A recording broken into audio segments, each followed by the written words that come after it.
की मी तेव्हा सुरुवात केली असती तर. म्हणजेच तुमचं स्वप्न अपयशी झालं नाही, तर त्याला सुरुवात करायला, फुलायला संधीच मिळाली नाही. कितीतरी महिलांना नवीन व्यवसाय सुरू करायचा असतो, एकट्याने प्रवास करायचा असतो, एखादा नवीन फॅशनचा ड्रेस वापरायचा असतो, डान्स शिकायचा असतो, एखादीला व्यायामाची आवड असते, जिम जॉइन करायची असते.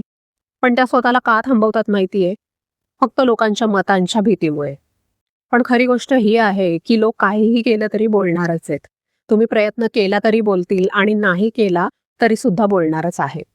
त्या प्रयत्नात यशस्वी झालात तरी काहीतरी बोलणार आहेत आणि अयशस्वी झालात तरी सुद्धा काहीतरी बोलणार आहेतच.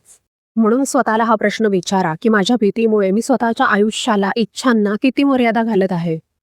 कारण शेवटी आपण जेव्हा मागे वळून आयुष्याकडे बघतो, तेव्हा आपल्याला केलेल्या चुकांमुळे इतका पश्चाताप होत नाही. पण ज्या गोष्टी करायची इच्छा होती, पण भीतीमुळे आपण त्या केल्या नाहीत ना, त्यांची खंत मनामध्ये जास्त राहते. म्हणूनच कधीतरी स्वतःला एवढंच विचारा, जर ह्या जगात मला ओळखणारं कोणीच नसतं, तर मी आज कोणती गोष्ट करण्याचं धाडस केलं असतं? कदाचित त्याच प्रश्नामध्ये तुमच्या एखाद्या अपूर्ण राहिलेल्या स्वप्नाचं उत्तर दडलेलं असेल. तिसरी गोष्ट आहे, प्रत्येकासाठी कायम उपलब्ध राहू नका. सतत अवेलेबल असणाऱ्या व्यक्तीची किंमत बहुतेक वेळेला कमी होते. ह्याचा अर्थ असा नाही की उद्धट व्हा, लोकांना टाळा किंवा खोटा व्यस्तपणा, बिझी असल्याचं दाखवा. काम नसेल तरी काम आहे असं सांगा, असा अजिबात त्याचा अर्थ नाहीये.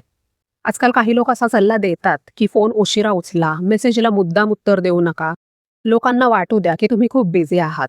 पण हे फार काळ टिकत नाही. बऱ्याच लोकांना तर जमतच नाही. पण खरा मुद्दा इथं हा आहे की आपण खूप वेळा इतरांच्या सोयीसाठी स्वतःची गैरसोय करतो. स्वतःची कामं बाजूला ठेवतो, इच्छा बाजूला ठेवतो. स्वतःचा आराम, वेळ, आरोग्य आणि मनःशांती ह्यांच्याबाबत कॉम्प्रोमाइज करतो. कुणीतरी फोन केला की आपण बिझी असलो तरी लगेच उपलब्ध होतो बोलण्यासाठी. कोणी काम सांगितलं की आपण लगेच तयार. कोणी मदत मागितली की स्वतःचा विचार न करता धावून जातो. सुरुवातीला हा चांगुलपणा वाटतो, पण हळूहळू लोकांना त्याची सवय लागते. मग तुमची मदत त्यांना विशेष वाटत नाही, तो त्यांना त्यांचा हक्कच वाटायला लागतो. कारण माणसाला जे सहज मिळतं त्याची किंमत नकळत कमी वाटायला लागते.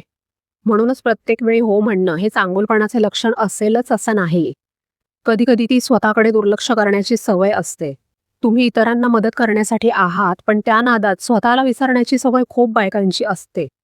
जर एखाद्या दिवशी तुम्ही थकलेले असाल, तुमची स्वतःची महत्त्वाची कामं असतील किंवा तुम्हाला विश्रांतीची गरज असेल, तर आत्ता शक्य नाही असं म्हणण्याचा तुम्हाला अधिकार आहे. एखादी गोष्ट आहे जी करण्याची कदाचित तुम्हाला थोडीफार मनातून इच्छा पण आहे, पण तुम्हाला ते करणं शक्यच नाहीये तुमच्या शेड्यूलमुळे, तर अशा वेळी स्वतःचं मन मारून ती गोष्ट करण्यापेक्षा नाही म्हटलेलं कधीही चांगलं.